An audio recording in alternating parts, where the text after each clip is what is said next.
Halo teman-teman, alam semesta yang kita huni tidak hanya terdiri dari planet dan bintang, tapi juga miliaran galaksi yang tersebar di ruang yang hampir tak berujung. Di antara galaksi-galaksi itu tersimpan kisah tentang bagaimana semesta terbentuk, berevolusi, dan mungkin bagaimana akhirnya berakhir. Lalu, kalian tahu nggak sih apa itu galaksi dan kosmologi? Galaksi dan kosmologi merupakan dua bidang ilmu yang sangat menarik dan penuh misteri dalam kajian alam semesta. Galaksi adalah kumpulan besar bintang, gas, debu, dan materi gelap yang terikat oleh gaya gravitasi membentuk struktur raksasa di jagat raya, seperti galaksi Bima Sakti yang menjadi rumah bagi tata surya kita. Sementara itu, kosmologi adalah ilmu yang mempelajari asal-usul, struktur, evolusi, dan nasib akhir alam semesta secara keseluruhan. Untuk lebih jelasnya, mari simak video berikut ini dalam persiapan untuk kompetensi Sains Nasional atau KSN di bidang astronomi.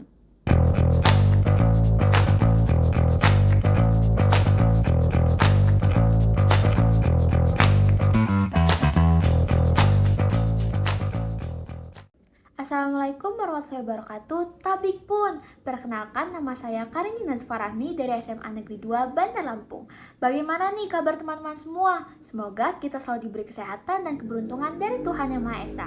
Di materi galaksi dan kosmologi ini terdapat beberapa bab, yaitu yang pertama adalah galaksi dengan beberapa subbabnya, yaitu ada bulge, lalu ada piringan tipis dan piringan tebal, yang ketiga adalah halo, yang keempat adalah kurva rotasi galaksi, dan yang terakhir adalah klasifikasi galaksi, dan yang kedua adalah kosmologi. Hari ini kita akan belajar soal dan latihan tentang galaksi dengan subbab materi bulge, piringan tipis dan piringan tebal, halo, kurva rotasi galaksi, dan klasifikasi galaksi. Sebelum itu, mari kita mulai pembelajaran hari ini dengan berdoa terlebih dahulu. Robbi zidni ilma warzuqni fahma waj'alni minas solihin.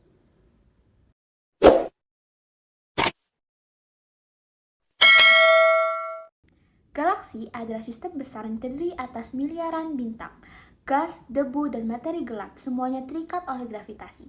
Kata galaksi berasal dari bahasa Yunani gala yang berarti susu, menggambarkan tampilan kabur Bima Sakti di langit malam.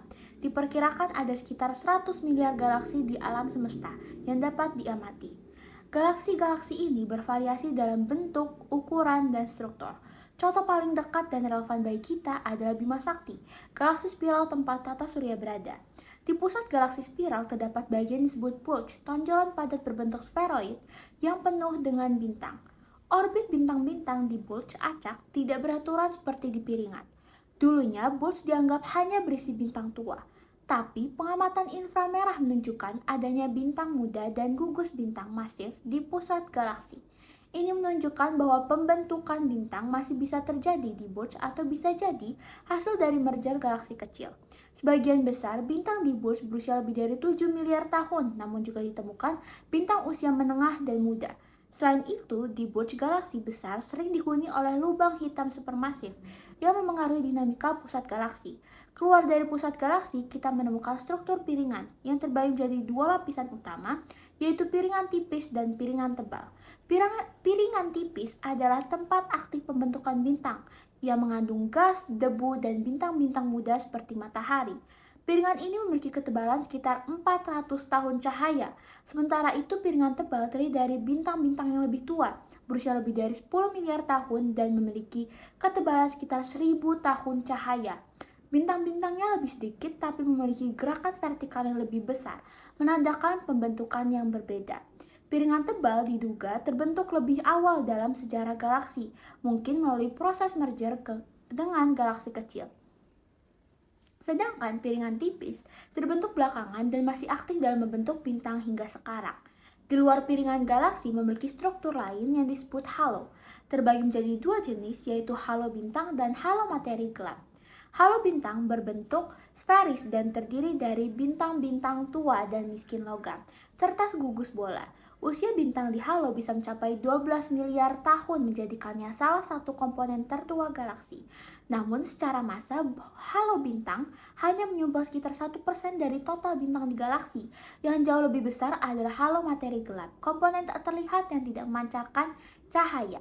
Tapi keberadaannya diketahui dari efek gravitasinya terhadap bintang dan gas.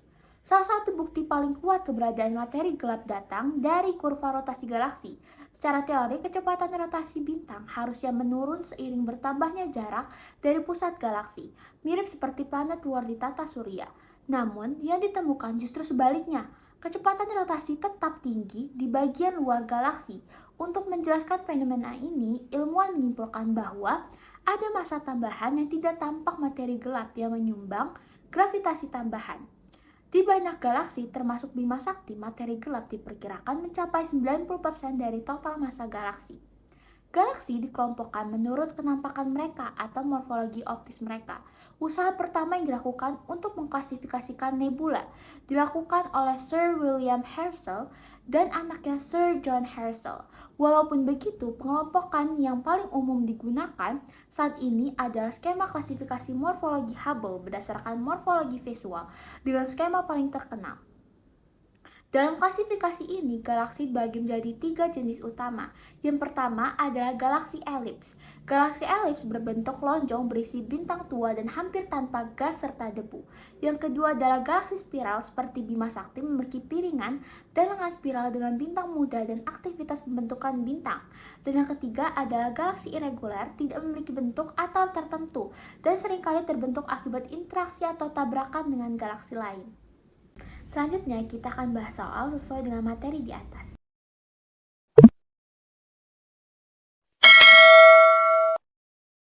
Yang pertama adalah which of the following statements is true about spiral galaxy?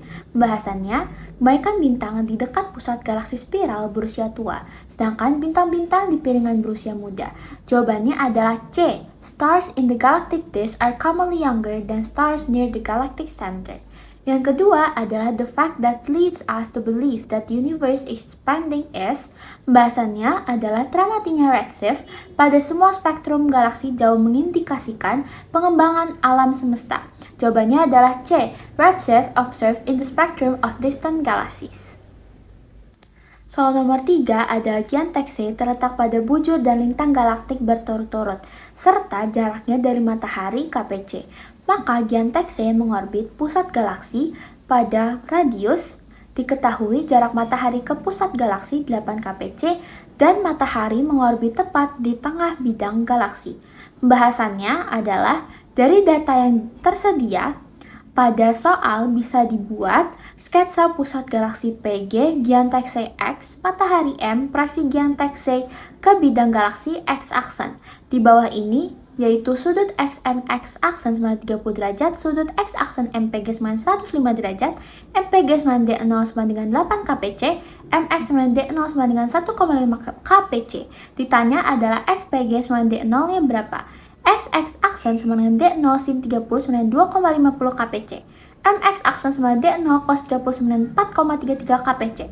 X aksen PG kuadrat sama dengan MPG kuadrat ditambah MX aksen kuadrat min 2 MPG MX aksen cos 105 derajat XPG kuadrat sama dengan 100,60. D0 kuadrat sama dengan X aksen PG kuadrat tambah XX aksen kuadrat D0 sama dengan 10,34 kpc. Jadi jawabannya adalah C, 10,34 kpc. Nomor 4 adalah nilai pergeseran merah garis spektrum hidrogen panjang gelombang angstrom sebesar 0,047, maka kecepatan radial galaksi tersebut terhadap pengamat adalah pembahasannya yaitu pergeseran merah Z sama dengan 0,047 yaitu Fr per C dan Fr-nya adalah 14.100 km per sekon, maka jawabannya adalah B, 14.100 km per sekon. Nomor 5 adalah foton CMB yang berhasil diamati saat ini berada pada panjang gelombang 1 mm.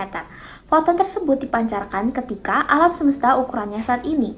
Estimasi panjang gelombang foton tersebut ketika baru diemisikan adalah pembahasannya yaitu perbandingan ukuran alam semesta sama dengan RE per R0 sama dengan 1 per 1100 sama dengan 8 lambda E per lambda 0 dengan indeks E diemisikan dan indeks ketika diamati sekarang. Maka lambda E sama dengan lambda 0 per 1100 sama dengan 1 per 1100 mm sama dengan 9,09 kali 10 pangkat min 4 mm sama dengan sekitar 9000 angstrom, yaitu jawabannya adalah A. Yang keenam adalah berkembangnya teknologi teleskop di angkasa memungkinkan manusia mengamati objek yang kecerlangannya hanya kecerlangan objek paling redup yang bisa diamati menggunakan teleskop landas bumi. Teleskop landas bumi terbaik bisa mengamati objek yang jaraknya kurang lebih parsek dari tata surya. Saat teleskop di angkasa memulai pengamatannya, benda terjauh yang bisa diamati menggunakan teleskop tersebut kurang lebih berasal dari berapa tahun di masa lalu. Pembahasannya diketahui B angkasa per B bumi 91/50, B sama dengan kecerlangan. Kecerlangan yang teramati sebanding dengan inverse jarak kuadrat B alfa 1 per D pangkat 2. Maka B angkasa per B bumi sama dengan 1/50 sama dengan D pangkat 2 bumi per D pangkat 2 angkasa. D pangkat 2 angkasa sama dengan 50, D pangkat 2 bumi sama dengan 50 kali 10 pangkat 9 pangkat 2 sama dengan 5 kali 10 pangkat 19. D angkasa sama dengan 7,07 kali 9 parsec sama dengan sekitar 2,3 kali 10 pangkat 10 tahun cahaya. Artinya cahaya diamati berasal dari 2,3 kali 10 pangkat 10 tahun lalu, yaitu jawabannya adalah D. Nomor 7 yaitu lokasi di Bima Sakti yang paling mungkin andai saat ini terjadi supernova tipe 2 adalah di pembahasannya yaitu supernova tipe 2 terjadi dari ledakan bintang masif di akhir masa hidupnya. Bintang masif berusia pendek sehingga lokasinya ketika mati kemungkinan besar sama dengan lokasi lahirnya. Daerah pembentukan bintang aktif di Bima Sakti yakni di piringan atau lengan spiral. Maka jawabannya adalah D, lengan spiral. Lalu nomor 8 yaitu mengapa lengan spiral galaksi-galaksi tampak lebih biru daripada bagian galaksi spiral lainnya. Pembahasannya yaitu spektrum biru pada lengan spiral disebabkan oleh dominan spektrum bintang-bintang O dan B yang panas hingga berwarna biru. Dengan jawaban yaitu B, spektrum yang berasal dari lengan spiral didominasi bintang-bintang O dan B.